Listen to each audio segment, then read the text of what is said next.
जितना बड़ा सपना होगा उतनी बड़ी तकलीफें होंगी। जितना बड़ा सपना होगा उतनी बड़ी तकलीफें होंगी। जितनी बड़ी तकलीफें होंगी उतनी बड़ी कामयाबी होगी। नमस्कार प्यारे दोस्तों, मैं सुभाष नौबार स्वागत करता हूं आपके परिवार टॉप ट्रेंडिंग स्टडी पर। आज की इस वीडियो में जीके और करंट अफेयर से संबंधित टॉप 20 क्वेश्चंस को डिस्कस करेंगे। इससे पहले हम 4 वीडियो में लगभग 80 क्वेश्चंस को डिस्कस कर चुके हैं, जो आगामी परीक्षा UP police constable, radio operator और एसएससी जीडी के लिए इंपॉर्टेंट रहेंगी। मेरे प्यारे दोस्तों, यदि आपने वो 4 वीडियो नहीं देखी हैं तो उन्हें पहले जरूर देख लें। शुरू करते हैं। यदि आप चैनल पर नए हैं तो चैनल को सब्सक्राइब कर लेना, वीडियो को लाइक करना और बेल आइकन को दबा लेना, जिससे आने वाली वीडियो का नोटिफिकेशन आपके पास आता रहे। पहला क्वेश्चन है, खजुराहो के मंदिर का निर्माण किस वंश ने करवाया था? परमार, गुर्जर प्रत्याहार, चंदेल वंश, तोमर वंश। सी ऑप्शन सही हो जाएगा, चंदेल वंश। पेन ले लेता हूं मैं। कौन सा? चंदेल वंश सही हो जाएगा। बात हुई है खजुराहो के मंदिरों की, तो परीक्षा में जो इंपॉर्टेंट क्वेश्चंस बनते हैं वो बताता हूं खजुराहो के मंदिरों से। खजुराहो के मंदिर हिंदू और जैन धर्म के मंदिरों का एक समूह है। ये मध्य प्रदेश छतरपुर जिले में है। खजुराहो के मंदिर कहां पर है पूछा जाता है, एमपी में है। ठीक है, एमपी मध्य प्रदेश में है, छतरपुर जिले में। ये मंदिर यूनेस्को विश्व धरोहर स्थल है। ये मंदिर कौन सी शैली? नागर शैली के अंदर पूछा जाता है, बहुत इंपॉर्टेंट है। नागर शैली के अंदर बने हुए। ठीक है, नागर शैली के अंदर बने हुए हैं। ठीक है, नागर शैली के अंदर बने हुए इन मंदिरों का निर्माण चंदेल शासकों द्वारा 885 ईस्वी से 1000 ईस्वी के बीच में करवाया गया था। नेक्स्ट क्वेश्चन है, निष्क्रिय पौधों और जानवरों का कार्बनिक नाइट्रोजन का अपघटन अमोनिया में होने को डैश कहा जाता है? अमोनीकरण, नाइट्रीकरण, नाइट्रोजन स्थिरीकरण, नाइट्रेट स्वांगीकरण। कौन सा ऑप्शन सही है? पहला ऑप्शन सही है, अमोनीकरण। ओके, अमोनीकरण में क्या होता है? अमोनीकरण में कुछ अमोनीकरण जीवाणु कार्बनिक नाइट्रोजन को कार्बनिक रूपों जैसे अमोनिया या अमोनियम आयनों में परिवर्तित करते हैं। नेक्स्ट क्वेश्चन है, भारत के संविधान की प्रस्तावना में वर्णित शब्दों का सही क्रम बताइए। ए, बंधुत्व समता स्वतंत्रता न्याय। बी, समता स्वतंत्रता न्याय बंधुत्व। सी, स्वतंत्रता समता न्याय बंधुत्व। डी है न्याय स्वतंत्रता समता बंधुत्व। कौन सा ऑप्शन सही है? डी ऑप्शन सही हो जाएगा, न्याय स्वतंत्रता समता बंधुत्व। देखो, ये इस तरीके से आपको याद नहीं रहेंगे। आपको सीधा इस तरीके का क्वेश्चन आता है, आपको सीधा दिमाग जाना चाहिए कि हमें सबसे पहले न्याय चाहिए। न्याय चाहिए, उसके बाद ही हम स्वतंत्रता महसूस करेंगे। स्वतंत्रता महसूस करते ही हम सबके साथ समान व्यवहार रखेंगे, समता, है ना। फिर उसके बाद भाईचारा चलेगा, बंधुत्व। तो न्याय स्वतंत्रता समता बंधुत्व, इस तरीके से आपको ट्रिक के तौर पर याद रख लेना। ठीक है, ओके। भारत के संविधान की प्रस्तावना का जिक्र हुआ है, तो इंपॉर्टेंट क्या क्या क्वेश्चन बनते हैं वो बताता हूं।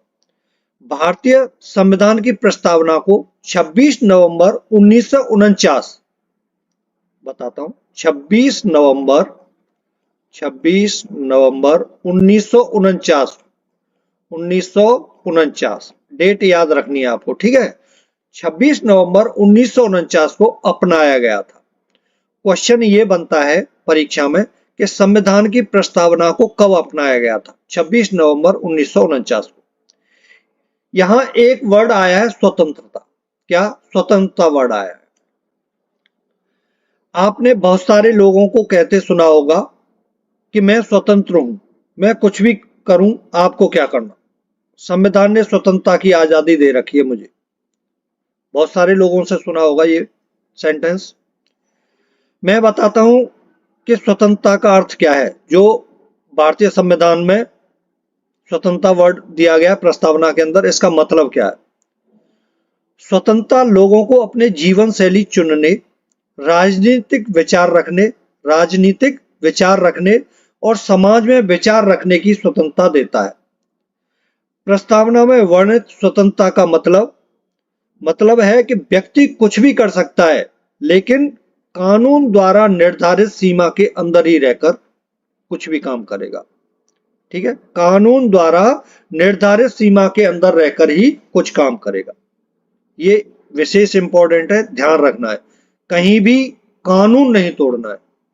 ठीक है, नेक्स्ट क्वेश्चन है, स्टार्च युक्त भोजन आयोडीन के विलयन के संपर्क में आने पर रंग बदलता है। यह किस रंग में बदलता है? नीला, गुलाबी, पीला, लाल। ए ऑप्शन सही हो जाएगा, नीला रंग। नीला रंग। कभी कभी क्वेश्चन ये पूछ लिया जाता है कि ये किस के कारण नीले रंग में परिवर्तित होता है। तो स्टार्च में उपस्थित एमिलोस लिख देता हूं, जिससे एमिलोस, माउस से लिख रहा हूं इसलिए थोड़ा एडजस्ट करना है आपको, है ना। एमिलोस, एमिलोस के कारण इसका रंग नीला हो जाता है। याद रखना है इस वर्ड को, एमिलोस को। ठीक है, नेक्स्ट क्वेश्चन है, हॉकी में जूनियर एशिया कप 2023 किस टीम ने जीता था? Pakistan, Malaysia, Bharat, Japan. C option सही है, भारत। ये कहां हुई थी? ओमान में आयोजित हुई थी। कहां? ओमान। जूनियर एशिया कप 2023 कहां हुई थी? ओमान। ओमान। ठीक है, ओमान में हुई थी। फाइनल किस किस के बीच हुआ था? भारत और पाकिस्तान के बीच, जिसमें भारत ने पाकिस्तान को 2-1 से शिकस्त दी थी, हरा दिया था पाकिस्तान। ठीक है, यह टूर्नामेंट अंतरराष्ट्रीय हॉकी महासंघ द्वारा, है ना, अंतरराष्ट्रीय हॉकी महासंघ द्वारा प्रत्येक 4 साल बाद कराया जाता है। 4 साल के बाद यह जूनियर एशिया कप होता है, जो अंतरराष्ट्रीय हॉकी महासंघ कराता है। इसका हेडक्वार्टर कहां है? अंतरराष्ट्रीय महासंघ का हेडक्वार्टर है लुसाने, स्विट्जरलैंड में। कहां? लुसाने। कहां है? लुसाने, लुसाने स्विट्जरलैंड में। ठीक है, नेक्स्ट क्वेश्चन है, निम्नलिखित में से भारत के संविधान का कौन सा अनुच्छेद मौलिक अधिकारों के संरक्षण से संबंधित है? Article 22, article 32, article 42, article 52। B option सही है, आर्टिकल 32। आर्टिकल 32 भारत के संविधान का वह अनुच्छेद है जो मौलिक अधिकारों के संरक्षण से संबंधित है। इंपॉर्टेंट है, याद रखना है, बहुत बार पूछा गया है। नेक्स्ट क्वेश्चन है, फर्मों द्वारा उत्पादित वस्तुओं और सेवाओं के कुल मूल्य को मापने वाली जीडीपी अनुमान पद्धति को डैश कहा जाता है? व्यय विधि, खपत विधि, आय विधि, उत्पाद विधि। डी ऑप्शन सही है, उत्पाद विधि। नेक्स्ट क्वेश्चन है, हाल ही में किसे सर्वोच्च राजकीय सम्मान ऑर्डर ऑफ द नाइल से सम्मानित किया गया है? द्रौपदी मुर्मू, नरेंद्र मोदी जी, एस जयशंकर जी, जो बाइडेन। जो बिडेन नहीं, जो बाइडेन। बी ऑप्शन सही है, राजकीय सम्मान ऑर्डर ऑफ द नाइल से किसे सम्मानित किया गया है? नरेंद्र मोदी जी, नरेंद्र मोदी जी को। ठीक है, जून 2023 में, इसी साल 2023 में जून में मोदी जी को मिस्र के सर्वोच्च राजकीय सम्मान ऑर्डर ऑफ द नाइल से सम्मानित किया गया है। किस देश का है? मिस्र देश का। ठीक है, मिस्र देश का है ये सम्मान, मिस्र देश का, मिस्र देश का है। अच्छा, बात हुई है मिस्र देश की, तो मिस्र देश की राजधानी क्या है? काहिरा। इसकी करेंसी क्या है? मिस्र पाउंड। भाषा क्या है? अरबी, अरबी भाषा है। और राष्ट्रपति हैं इसके अब्देल फतेह अल सीसी। ये नाम पूछा जा सकता है कि मिस्र के राष्ट्रपति का क्या नाम है? अब्देल फतेह अल सीसी नाम है उनका। नेक्स्ट क्वेश्चन है, भागीरथी नदी पर निर्मित टिहरी बांध निम्नलिखित में से किस राज्य में अवस्थित है? हिमाचल प्रदेश, उत्तराखंड, उत्तर प्रदेश, सिक्किम। इंपॉर्टेंट क्वेश्चन है ये। भागीरथी, पहली बात तो ये क्वेश्चन पूछा जाता है कि टिहरी बांध किस नदी पर बना हुआ है, तो भागीरथी पर। कैसे याद रहेगा आपको ये? बंधी हुई थी टिहरी, मतलब टेढ़ी हो के भाग गई, और कहा? उतरकर खंडों पर चढ़ गई, उत्तराखंड। ठीक है, टिहरी बांध है ना, बंधी हुई थी, टेढ़ी हो के भाग गई, मतलब भागीरथी पर, और उतर के खंडहरों पर चढ़ गई, उत्तराखंड में। इस तरीके से आपको 2-3 बार इस बात को बोलोगे, जैसे ही आपके सामने ये क्वेश्चन आएगा तो आपको ये बात याद आ जाएगी। ठीक है, उत्तराखंड। अच्छा, इंपॉर्टेंट कुछ और हैं जो पूछे जाते हैं, जो ये बांध है जो मैं वो बता देता हूँ। बगलिहार बांध है चिनाब नदी पर, कहाँ है? जम्मू एंड कश्मीर। टिहरी बांध भागीरथी उत्तराखंड में है, आपको बता दिया। भाखड़ा नांगल बांध किस नदी पर है पूछा जाता है? सतलुज नदी पर है, कहाँ है? हिमाचल प्रदेश में। सरदार सरोवर बांध है नर्मदा नदी पर, कहाँ है? गुजरात में। कहाँ है? गुजरात में। हीराकुंड बांध है, कहाँ है? महानदी पर है, उड़ीसा में। नागार्जुन सागर बांध है कृष्णा नदी पर, तेलंगाना में। सभी इंपॉर्टेंट हैं, वेरी वेरी इंपॉर्टेंट हैं। आपके पास लिखे नहीं है तो आप इनको लिख लेना और याद कर लेना। नेक्स्ट क्वेश्चन है, पृथ्वी के वायुमंडल के डैश भाग में वायुमंडल में कुल वायु का लगभग 70% हिस्सा है? समताप मंडल, मध्य मंडल, वायुमंडल, क्षोभ मंडल। डी ऑप्शन सही है, क्षोभ मंडल। पृथ्वी के वायुमंडल के क्षोभ मंडल भाग में वायुमंडल में कुल वायु का लगभग 70% हिस्सा है। ठीक है। अच्छा, ये आप बोलोगे ये क्षोभ मंडल क्या बीमारी है, थोड़ा बता देता हूं आपको। ये है क्षोभ मंडल, ठीक है। इसके बाद आता है, ये है समताप मंडल, समताप समताप मंडल, ठीक है। इसके बाद आएगा समताप मंडल के बाद समताप समताप मंडल के बाद आता है मध्य मंडल, ठीक है। और इसके बाद आता है वायुमंडल। क्षोभ मंडल, समताप मंडल, मध्य मंडल और वायुमंडल।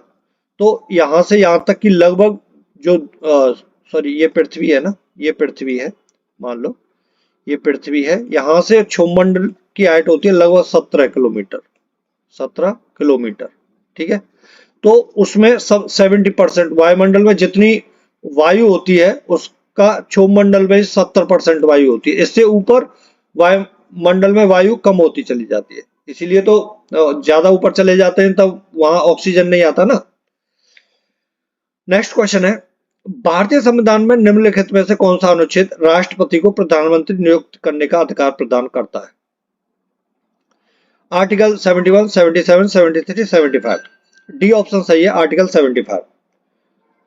नेक्स्ट क्वेश्चन है, निम्नलिखित में से कौन भारतीय रिजर्व बैंक के पहले भारतीय गवर्नर थे? C D Deshmukh, H V R Iengar, P C Bhattacharya, L K Jha.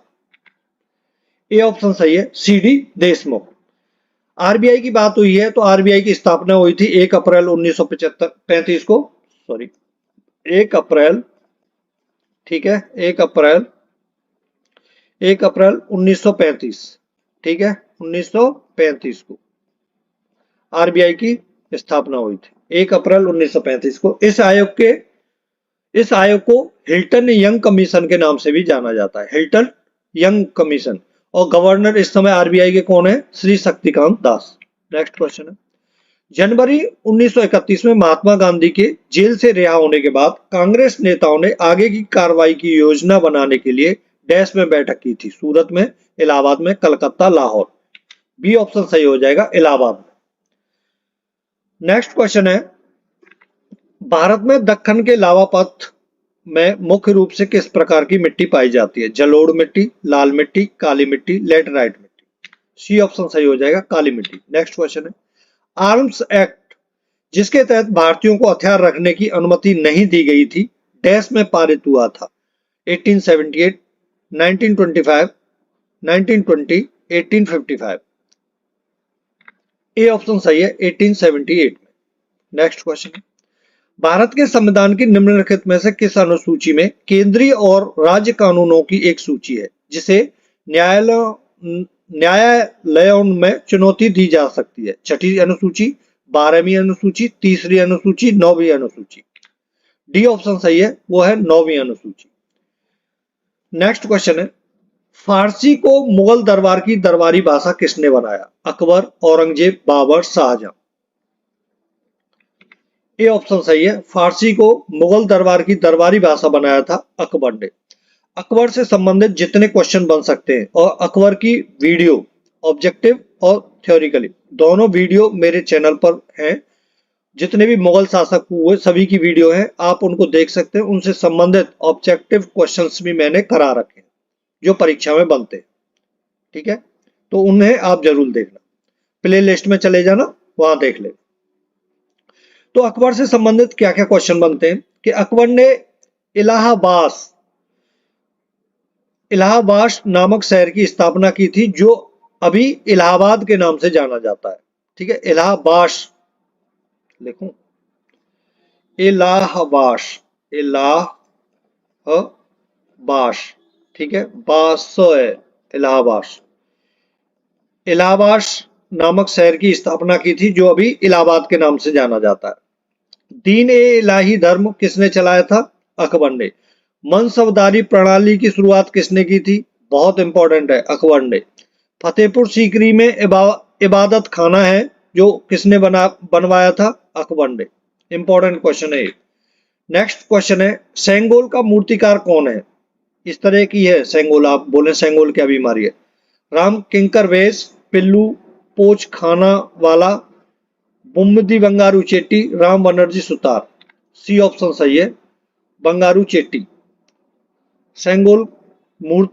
Sengol का मूर्तिकार कौन है? बंगारू चेट्टी। नेक्स्ट क्वेश्चन है, भारत के संविधान की भाग जो 11 है किससे संबंधित है? भाग 11 किससे संबंधित है? नागरिकता, संघ और राज्यों के बीच संबंध, केंद्र शासित प्रदेश, चुनाव।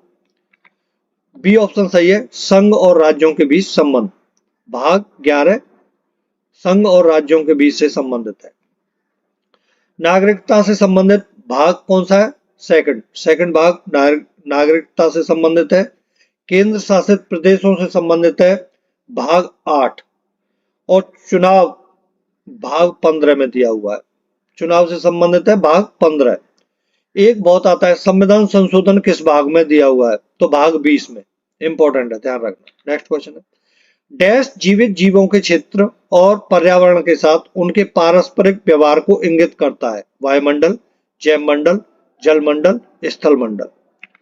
बी ऑप्शन सही हो जाएगा, जैव मंडल। जैव मंडल जीवित जीवों के क्षेत्र और पर्यावरण के साथ उनके पारस्परिक व्यवहार को इंगित करता है। प्यारे दोस्तों, यदि आपने अभी तक वीडियो को लाइक नहीं किया है तो लाइक जरूर कर देना। नमस्कार।